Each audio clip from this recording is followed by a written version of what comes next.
Now, the bad kid, the anode kid, is like, I want a lock of mommy's hair. I dare you to go cut it off. Remember, one of those words meant a lock of hair. Interesting, right? He says, go chop off her hair. Now, David represents that blue beam. Another character that is also a barber that also has a story about cutting off a lock of hair that is very famous is Loki. Also a trickster god, just like we talked about, made that correlation with Robin Hood or Robin Goodfellow being a trickster, right? Loki was also the trickster, and he had a famous story where he cut off Sif's hair, which in the Marvel movies, their relationship is a bit different, but the story is very similar. So Loki cuts off Sif's hair. Let's go ahead and dive into that story real quick. It says, there's a writer of the Prose Edda, which is basically Norse mythology, and his name is Snorri Sturluson, I believe. And Snorri states that Thor married Sif.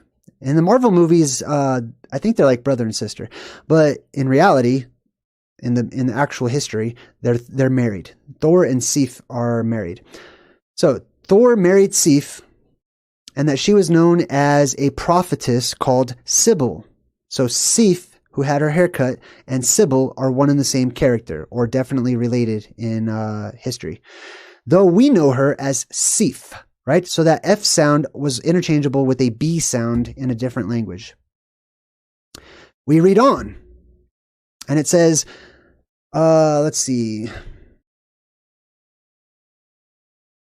Oh, okay. This is the story of, how do you say that guy's name? Aeneas? I'm sorry. He arrives in Italy where he intends to found a city and his people. So this is the story of Troy. This is the War of Troy after the war. Okay. This is all the stuff that happened after the big, War of Troy or whatever. Now, the Sibyl of Cumae. There were many Sibyls. Sibyl was a station, basically.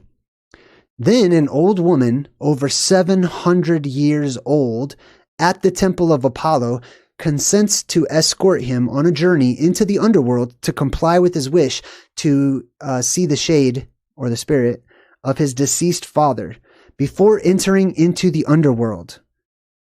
Deiphobia tells Aeneas that he must first bury the musician Misenus, and also obtain the bough of gold which grows nearby in the woods around her cave. So there's this bough, branch, beam, arch that's golden in color, that's growing around this cave.